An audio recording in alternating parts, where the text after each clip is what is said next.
Ребята, тот вечер был не просто финалом тура, это была глава, которая ощущалась как кульминация длинной истории, написанной с эмоциями, жертвенностью и чем-то более глубоким, чем просто слово «единение». Под моросящим небом Флориды стадион Реймонд Джеймс стал безмолвным свидетелем события, которое никогда не удастся объяснить логически. Когда BTS вышли на сцену в последний раз в рамках своего американского тура, крики тысячи и RMY эхом разносились, словно неумолимые волны, разбивающиеся о берег. Но среди всего этого света, звуков и электризующей энергии был один центр притяжения, который, казалось, приковывал внимание всего мира: две фигуры, стоящие рядом, связанные чем-то гораздо более сильным, чем просто профессионализм. Чон Чонгук начал выступление слегка дрожащим голосом, не от усталости, а от тяжести своих чувств. Его теплое приветствие Америки звучало просто, но за каждым словом скрывалось нечто более глубокое, прощание, которое он не хотел произносить по-настоящему. Рядом с ним стоял Ким Тэхён с выражением лица, которое трудно было скрыть. Его обычно харизматичные глаза теперь были полны слез, которые он пытался сдержать. Он улыбнулся, но это была не просто сценическая улыбка, это была улыбка человека, пытающегося быть сильным перед лицом тысяч глаз, устремленных на него. По мере развития концерта атмосфера постепенно менялась. С самого начала, наполненного взрывной энергией, мощной музыкой и четкой хореографией, она сменилась чем-то более спокойным, более личным. Словно мир за пределами стадиона исчез, оставив только их двоих в море фиолетового света. Взгляд Тэхёна неоднократно искал взгляд Чонгука не из-за необходимости на сцене, а по привычке. И каждый раз, когда их взгляды встречались, возникала крошечная пауза, секунда, которая казалась секретом, разделяемым только ими. Небольшие движения начали привлекать внимание. Чонгук рефлексивно проверял, правильно ли установлены наушники Тэхёна. Тэхён нежно поглаживал волосы Чонгука, влажные от дождя и пота. Простые вещи, которые можно было не заметить невооруженным глазом, но для тех, кто обращал внимание, это был язык без слов, язык, понятный только двум людям, которые столько всего пережили вместе. В центре этой великолепной сцены они не выглядели как две мировые суперзвезды. Они выглядели как два человека, заботящихся друг о друге. И тут настал момент. Когда зазвучала нежная мелодия, стадион внезапно затих. Не потому, что не было звука, а потому, что все одновременно затаили дыхание. Тэхён подошел ближе, расстояние между ними почти исчезло. Без слов его рука медленно поднялась, коснувшись волос Чонгука с нежностью, которая казалась такой искренней. Жест был простым, возможно, даже не запланированным. Но именно в этом и заключалась его сила, в его неподдельной искренности. Чонгук не отстранился. Вместо этого он крепко сжал руку Тэхёна, словно подтверждая, что этот момент настоящий. Когда они делили микрофон, исполняя строчку за строчкой текст, звучавший как обещание, атмосфера преобразилась, став почти священной. Гармония их голосов была не просто вопросом вокальной техники, казалось, будто два сердца говорят на одной частоте.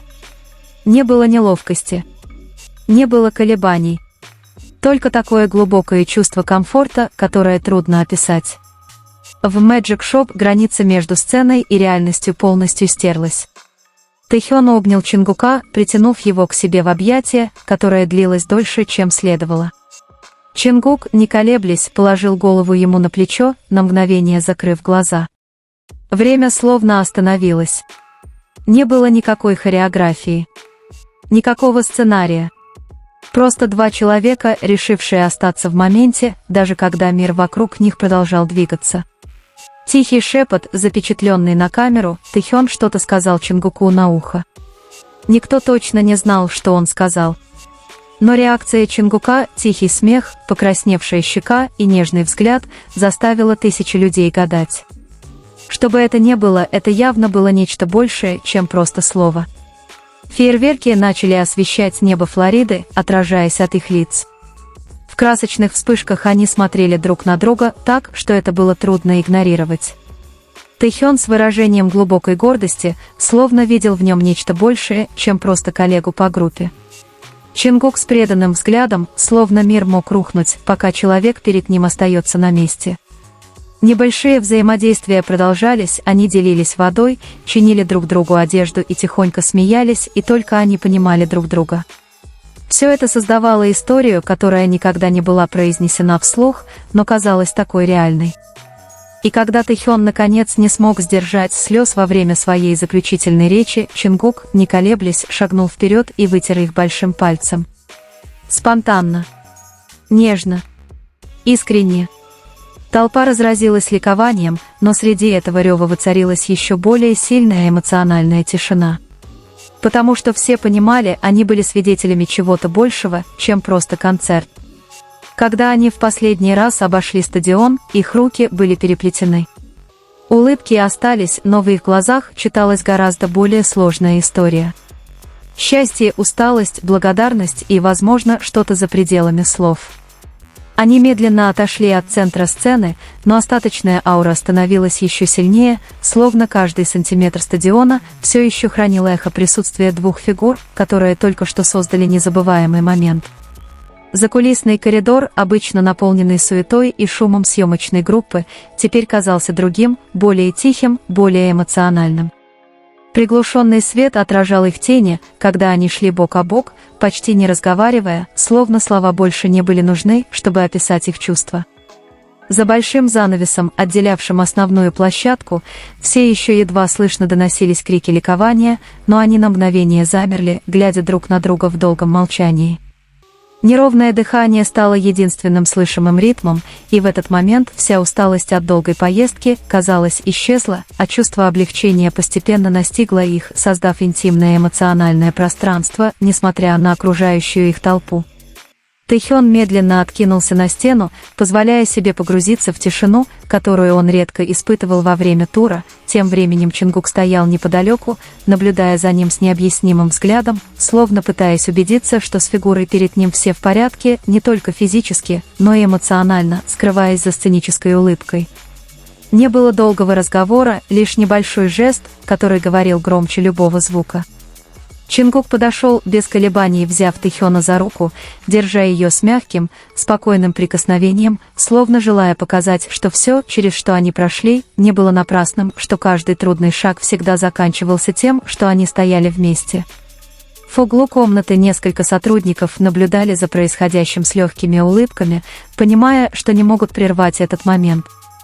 Атмосфера свидетельствовала о том, как два человека, прошедшие через разные этапы жизни, решили продолжать поддерживать друг друга, даже когда на них не было направлено прямое камер, создавая гораздо более глубокую искренность, чем все, что можно было увидеть на сцене. Медленно Тэхён поднял голову, глядя на Чингука с более спокойным выражением лица, хотя остатки эмоций все еще были отчетливо видны в его глазах. Он глубоко вздохнул, словно сбрасывая накопившееся бремя, а Чингук ответил легкой улыбкой, не преувеличенной, но достаточной, чтобы разрядить прежде тяжелую атмосферу. Следующий шаг привел их в гримерную, где блеск и гламур сцены сменились более простой реальностью. Стулья, большие зеркала и менее драматичное освещение стали фоном для этого решающего момента перехода от исполнителя к человеку, возвращающемуся к своему подлинному «я».